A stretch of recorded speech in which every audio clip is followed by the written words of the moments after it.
Hello viewers, welcome to Zisunal।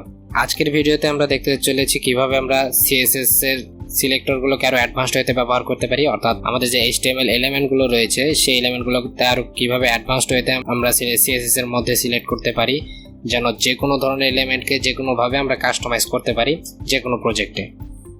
তো তার আগে আপনি যদি CSS এর বেসিক না জেনে থাকেন তাহলে অবশ্যই পূর্ববর্তী ভিডিওটি দেখে আসবেন। এই প্লে লিস্টের লিঙ্ক ভিডিও ডেসক্রিপশনে দেওয়া আছে। আর আপনি যদি HTML না জেনে থাকেন তাহলে CSS শিখে কোনো লাভ হবে না, তাই HTMLটাকে শিখে নেবেন। HTML এর ভিডিও এই প্লে লিস্টের পূর্বে রয়েছে, আপনারা সম্পূর্ণ প্লে লিস্টের ভিডিওগুলো দেখে আসবেন আগে থেকে যদি এই ভিডিওতে নতুন হয়ে থাকে। আর এই প্লে লিস্টের পরবর্তী ভিডিওগুলো আপলোড দেওয়ার সাথে সাথে পাওয়ার জন্য অবশ্যই চ্যানেলটি সাবস্ক্রাইব করে রাখবেন। সাবস্ক্রাইব করার পাশাপাশি বেল আইকনে ক্লিক করে নোটিফিকেশন অন করে রাখবেন। আর ভিডিওটা যদি আপনার কোনো উপকারে এসে থাকে তাহলে অবশ্যই ভিডিওটাতে একটা লাইক করে দেবেন। আপনার যদি এই সম্পূর্ণ কোর্স সম্পর্কে কোনো মতামত থাকে তাহলে সেই মতামত আপনি জানাতে পারেন প্লেলিস্টের যে কোনো ভিডিওর কমেন্ট বক্সে গিয়ে। তো চলুন শুরু করা যাক আজকের ভিডিও। আগের ভিডিওতে আমরা দেখিয়েছিলাম কিভাবে ট্যাগ নেমের মাধ্যমে আমরা যে কোনো একটা এলিমেন্ট সিলেক্ট করতে পারি, অর্থাৎ ট্যাগ নেমের মাধ্যমে আমি যে কোনো এলিমেন্ট সিলেক্ট করতে পারি এবং সেটাকে বিভিন্ন ধরনের স্টাইল দিতে পারি। যে স্টাইলগুলো এখানে আপনারা দেখতে পাচ্ছেন, H2 তে স্টাইল দিয়েছিলাম কালার, তারপর আর্টিকেল ট্যাগের স্টাইল দিয়েছিলাম ব্যাকগ্রাউন্ড এবং কালার এবং ফন্ট সাইজ, তাছাড়া কেবিডি ট্যাগের স্টাইল দিয়েছিলাম ব্যাকগ্রাউন্ড এবং কালার। আজকের ভিডিওতে আমি আরেকটা কেবিডি ট্যাগ এখানে যোগ করেছি, যে কেবিডি ট্যাগে লেখা আছে press Ctrl+P to print the page.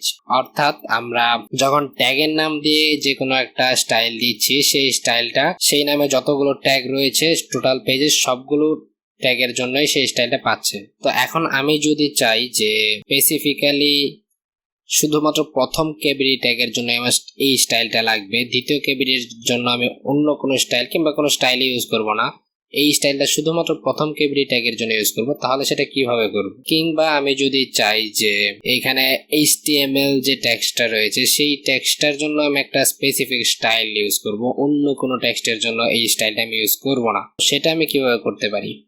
এখন আমি যদি ABBR ট্যাগের মাধ্যমে সেই স্টাইলটা দিই তাহলে সেটা HTML CSS দুই জায়গায় পাবে, কিংবা কেবিডি ট্যাগের মাধ্যমে স্টাইল দিলে যেটা আপনারা দেখতে পাচ্ছেন দুই জায়গায় সেম স্টাইল পাচ্ছে। এই সকল ক্ষেত্রে আমি ক্লাস নেম অথবা আইডি নেম ইউজ করতে পারি। ক্লাস নেম কিভাবে ইউজ করব আমি এখানে কমেন্ট আউট করে রাখছি সবকিছু। আপনারা যদি এই যে টেক্সট গুলো না বুঝে থাকেন তাহলে আমি বলে দিচ্ছি, এগুলো কোনো কোডের টেক্সট নয়, এগুলো জাস্ট কমেন্ট। এগুলো কখনো এক্সিকিউট হবে না, এগুলো আমার কোডটাকে আরো অর্গানাইজ করার জন্য কিংবা আপনাদের বোঝানোর জন্য এখানে লেখা হচ্ছে। CSS এ কমেন্ট লেখা হয় \* আর শেষ করা হয় *\. এর মধ্যে আমি যাই লিখবো সম্পূর্ণটাই কমেন্ট হিসেবে কাউন্ট হবে, সেটা কোড হিসেবে এক্সিকিউট হবে না।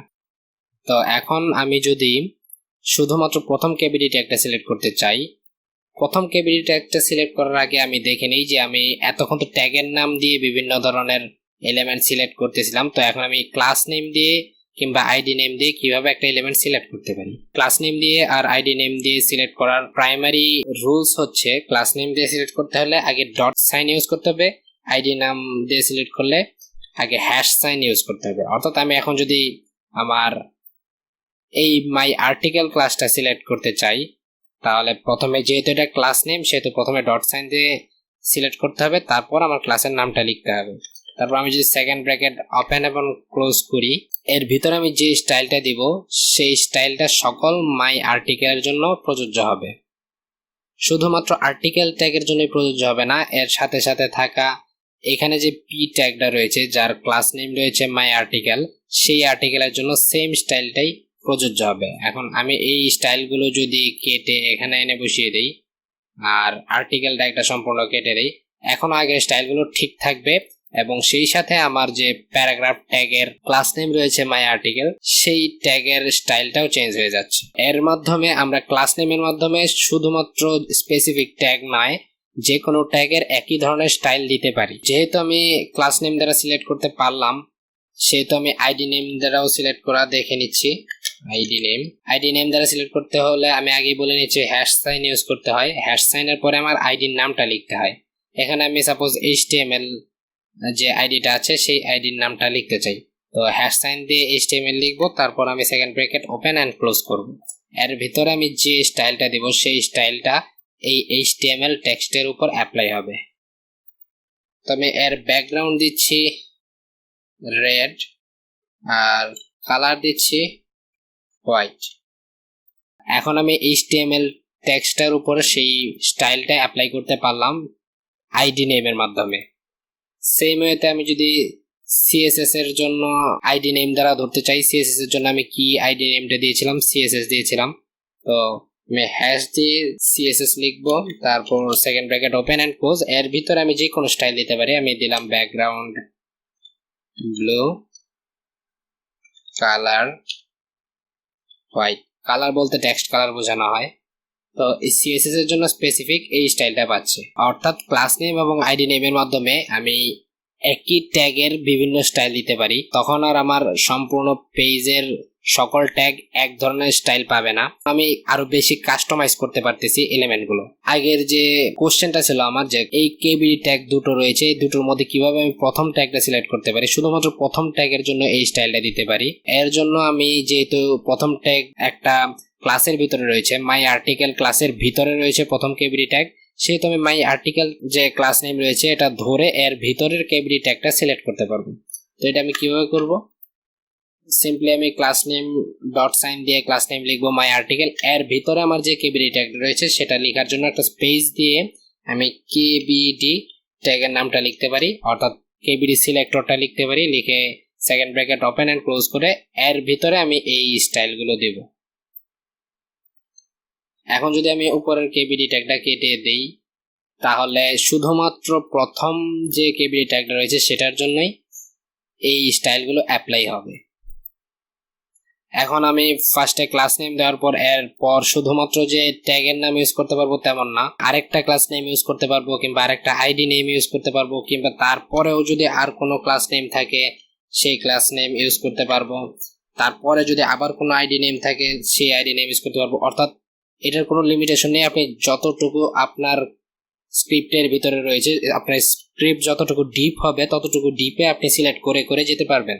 যেমন কেবিডি ট্যাগের ভিতরে রয়েছে আমার বি ট্যাগের কেবিডি ট্যাগ না, মাই আর্টিকেল ক্লাসের ভিতরে রয়েছে আমার বি ট্যাগের ভিতরে রয়েছে আমার আই ট্যাগ।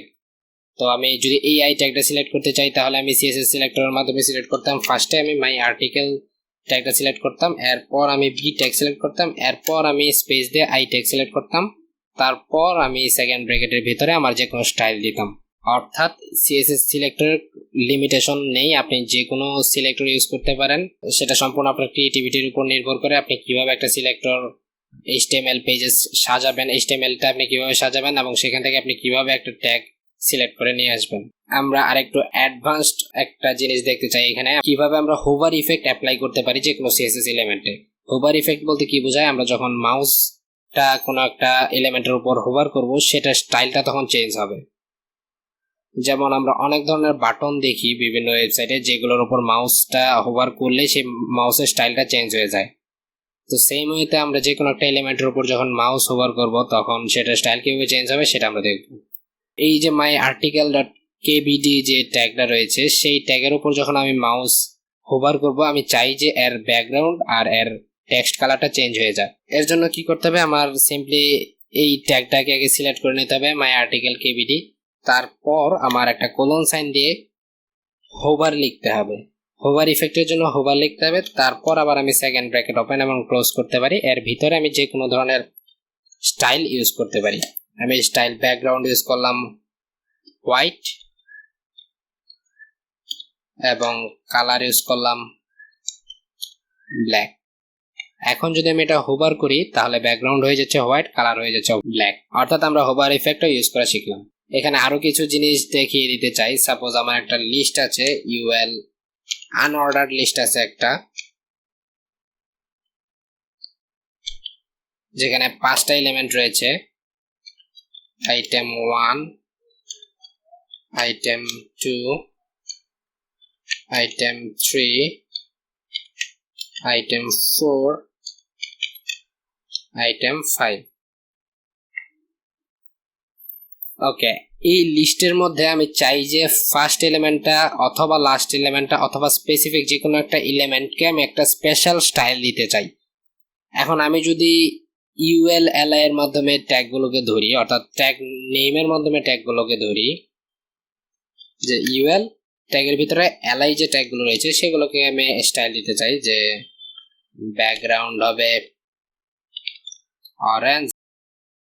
সেই ক্ষেত্রে প্রত্যেকটা আইটেমই সেম স্টাইলটা পাচ্ছে। আমি কিছু মার্জিন যদি দিয়ে দিই, মার্জিন বটম 5 পিক্সেল দিলাম, যেন একটা আরেকটা থেকে কিছুটা মার্জিন বজায় রাখে। তো প্রত্যেকটা লিস্ট আইটেমই সেম স্টাইলটা পাচ্ছে, কিন্তু আমি চাই যে কোনো একটা স্পেসিফিক, যেমন ফার্স্ট আইটেম অথবা লাস্ট আইটেম যে কোনো একটা স্টাইলটা পাক। সেটা করার জন্য আমি কি করতে পারি, সিম্পলি ইউএল এলআই এর মধ্যে আমি চাইলে এখানে যে আইটেমটার মধ্যে আমার স্টাইলটা চাই, সেই আইটেমটার মধ্যে একটা ক্লাস নেম অথবা আইডি নেম ইউজ করে সেটাতে এখানে ধরতে পারি। কিন্তু যখন এই আইটেমের নামগুলো ডাটাবেস থেকে ডাইনামিক্যালি আসবে, তখন আমরা চাইলেও এটা করতে পারবো না। এই জিনিসটা আরো ভালোভাবে ক্লিয়ার হবেন আপনি যখন পিএইচপি শিখবেন, মাইএসকিউএল শিখবেন তখন। তবে এখন জেনে রাখেন যে এই সকল ক্ষেত্রে আমি ক্লাস নেম এবং আইডি নেম ইউজ করাটা কিছুটা টাফ, অনেক টেকনিক ইউজ করতে হয়। তো এই সকল ক্ষেত্রে আপনি সিএসএস এর আরেকটা স্পেশাল এডিশন ইউজ করতে পারেন, ডাইনামিক এডিশন ইউজ করতে পারেন, যেটা দ্বারা আপনাকে ক্লাস নেম কিংবা আইডি নেম দ্বারা কিছু স্পেসিফাই করে দিতে হবে না। কোলন দিয়ে ফার্স্ট চাইল্ড ইউজ করতে পারেন। এখন যদি আপনি রিফ্রেশ দেন, শুধুমাত্র প্রথম যে আইটেমটা থাকবে সেটা, এখন যে আইটেমে হোক সেটা আপনার জানার প্রয়োজন নেই, ডাটাবেস থেকে যে কোনো আইটেম আসতে পারে। প্রথম যে আইটেমটা থাকবে সেই ক্ষেত্রেই শুধুমাত্র এই যে স্টাইলটা আছে সেই স্টাইলটা পাবে। অথবা আমি লাস্ট চাইল্ড দিলাম, লাস্ট চাইল্ড যদি দেই তাহলে শুধুমাত্র শেষ যে আইটেমটা রয়েছে শেষ আইটেমের জন্য স্টাইলটা পাবে। তো এই ক্ষেত্রে আমার মার্জিন দেওয়াটা বাধ্যকতা নেই, যেহেতু সবগুলো আইটেমে স্টাইল পাচ্ছে না, সেহেতু সেটা ভিজুয়ালি দেখতে খুব একটা খারাপ লাগবে না। তো এখন আমি ফার্স্ট আইটেম আর লাস্ট আইটেমের ক্ষেত্রে, অর্থাৎ ফার্স্ট চাইল্ড এবং লাস্ট চাইল্ডের ক্ষেত্রে স্টাইলটা স্পেসিফিক্যালি দিতে পারতাম, কিন্তু আমি মাঝখানে যদি কোনো একটা স্পেসিফিক আইটেমের মধ্যে দিতে চাই স্টাইলটা, সেই ক্ষেত্রে আমি কি করতে পারি, এখানে সিএসএস এর শুধুমাত্র কোলন, ফার্স্ট চাইল্ড এবং লাস্ট চাইল্ড রয়েছে, second child, third child, fourth child এমন কোনো চাইল্ড সিএসএস এর নেই। তো এর জন্য সিএসএস এর আরেকটা ফাংশনের মতো জিনিস রয়েছে, যেটাকে আপনারা বাংলায় বলতে পারেন এনতম চাইল্ড। এনতম চাইল্ড সিলেক্ট করার জন্য আমরা এনটিএস চাইল্ড ফাংশনটা ইউজ করতে পারি। এর ভিতরে যে কোনো একটা নাম্বার আমরা পাস করে দিতে পারি যে এততম চাইল্ডকে আমরা স্টাইলটা দিতে চাই। আমি যদি 2 পাস করি তাহলে সেকেন্ড যে চাইল্ড আছে সেই চাইল্ডটা এটা পাবে। আমি যদি 3 পাস করি তাহলে থার্ড চাইল্ডটা এটা পাবে। আমি 4 পাস করলে ফোর্থ চাইল্ডটাই পাবে। আবার সেম ওয়েতে আমি 1 পাস করলে ফার্স্ট চাইল্ডটা পাবে। অর্থাৎ আমি এনটিএস চাইল্ড ইউজ করে first, second, third, fourth, fifth, last যে কোনো চাইল্ডে এলিমেন্টের স্টাইলটা দিতে পারি। আবার ফার্স্ট চাইল্ড এবং লাস্ট চাইল্ডের জন্য স্পেসিফিকভাবে ফার্স্ট চাইল্ড এবং লাস্ট চাইল্ড দুটো আলাদা আলাদা ট্যাগ রয়েছে। অর্থাৎ আজকের ভিডিওতে আমরা দেখলাম কিভাবে আমরা ক্লাস নেম দ্বারা একটা এলিমেন্ট সিলেক্ট করতে পারি এবং আইডি নেম দ্বারা একটা এলিমেন্ট সিলেক্ট করতে পারি, সেই সাথে কিভাবে আমরা আরো ডিপ ওয়েতে এলিমেন্ট সিলেক্ট করতে পারি। অর্থাৎ আমাদের স্ক্রিপ্টে যদি অনেক ডিপ কোনো ট্যাগ থাকে, সেই ডিপ ট্যাগটাকে কিভাবে আমরা ধাপে ধাপে সিলেক্ট করতে পারি। তাছাড়া আমরা দেখলাম যে কিভাবে হোভার ইফেক্ট অ্যাপ্লাই করতে পারি যে কোনো একটা এলিমেন্টে। এছাড়াও আমরা দেখলাম যে কোনো যদি একই নামের অনেকগুলো এলিমেন্ট থাকে, তার মধ্যে স্পেসিফিকভাবে কোনো একটা এলিমেন্ট আমরা ফার্স্ট চাইল্ড, লাস্ট চাইল্ড এবং এনটিএস চাইল্ডের মাধ্যমে সিলেক্ট করতে পারি। তো আজকের ভিডিওটি যদি আপনার কোনো উপকারে এসে থাকে তাহলে অবশ্যই ভিডিওটা একটি লাইক করে দেবেন, এবং পরবর্তী ভিডিওতে যেখানে আমরা সিএসএস এর মোস্ট ইউজ প্রপার্টিগুলো সম্পর্কে জানবো, এখানে আমরা মূলত কালার, ব্যাকগ্রাউন্ড, ফন্ট সাইজ এই প্রপার্টিগুলো সম্পর্কে জেনেছি। আরেকটা প্রপার্টি জেনেছিলাম মার্জিন, তবে সেটা ডিটেলসে জানা হয়নি। তো এই প্রপার্টি সম্পর্কে ডিটেলসে আমরা নেক্সট 3টা ভিডিওতে জানবো। এই 3টা ভিডিও হবে মোস্ট ইম্পর্টেন্ট 3টা ভিডিও সিএসএস এর জন্য। সেই ভিডিওগুলো দেখার জন্য আপনি যদি অপেক্ষায় থাকেন তাহলে অবশ্যই সাবস্ক্রাইব করে রাখবেন, যেন ভিডিওগুলো আপলোড দিলে সাথে সাথে আপনি ভিডিওগুলো পেয়ে যান। শুধু সাবস্ক্রাইব করলে হবে না, সাবস্ক্রাইব করার পাশাপাশি নোটিফিকেশনে ক্লিক করে অবশ্যই নোটিফিকেশন অন করে রাখতে হবে। তো আজকের মতো এই পর্যন্তই, ধন্যবাদ সবাইকে।